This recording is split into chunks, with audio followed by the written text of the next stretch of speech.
pause here. We want to take you over also in Washington. You see Janet Napolitano there. She is making an announcement regarding the border, Mexico with the U.S. and our border security. Let's listen in. Biometric identification deployment. What does that mean?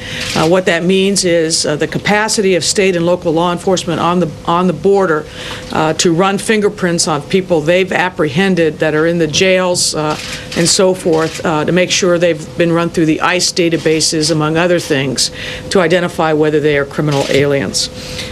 We are embarking on increased screening of rail that goes south from the United States into Mexico. There are, in reality, only 8 rail lines that actually transverse that border.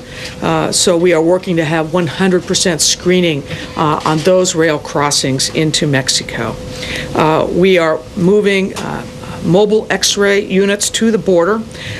These will be used to help identify anomalies in passenger vehicles. Well, what does that mean? That means we're trying to identify vehicles that are carrying arms into Mexico that are being used in the drug war in Mexico. We are moving today 100 more CBP personnel to the border to do outbound inspections. We are moving 12 teams of cross-trained dogs. They can be used to detect both weapons and currency to the southwest border. We are moving 3 mobile response teams of Border Patrol agents to deploy to the border, and we're increasing the number of license plate readers to look for the plates of suspected smugglers. They will be deployed again to the outgoing lanes at ports of entry.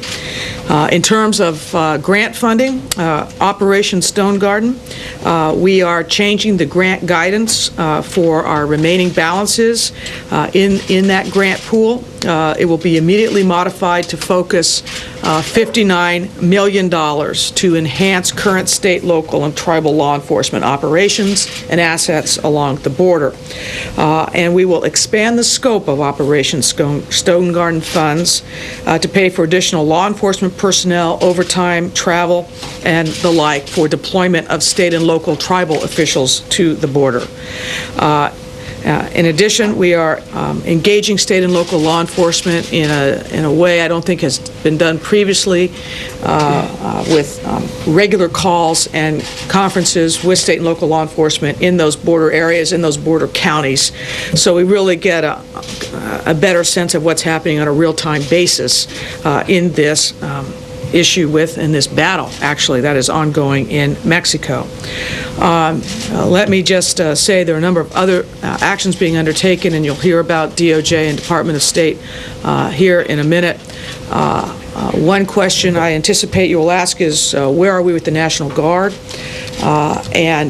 We are still considering and looking at that. One of the things I wanted to be able to do was to meet with the governor of Texas to ask specifically what he is thinking about with respect to Guard along the Texas-Mexico border. I will see him on Thursday. I'll be in Texas to meet with him. And as you just heard, both the Attorney General and I will be in Mexico next week to consult with the Minister of the Interior there and the Attorney General about what other actions can be taken. Our goal is twofold.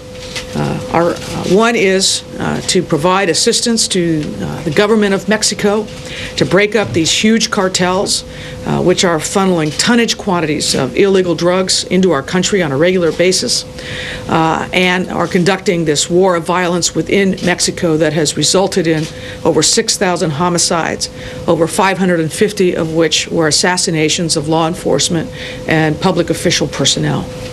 The second is to guard against an increase in violence in the United States as a result of the actions undertaken in Mexico. We've seen some increase in violence primarily between cartels themselves, kidnappings, for example, in the Phoenix area, in the Houston area.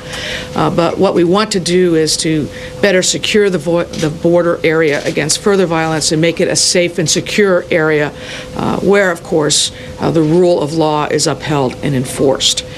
So that gives you an inventory of all the things that are happening right now with respect to Homeland Security and the border in this very, very important initiative. And now I think it's your turn. Thank you. Thank you, Madam Secretary. Good to be back in the briefing room. I just want to put this effort in the context of our broader relationship with Mexico. This partnership between the United States and Mexico is as important as any bilateral relationship that we have, and it extends not only to these critical questions of counter-narcotics and law enforcement, but to the full range of issues that engage our two countries. And as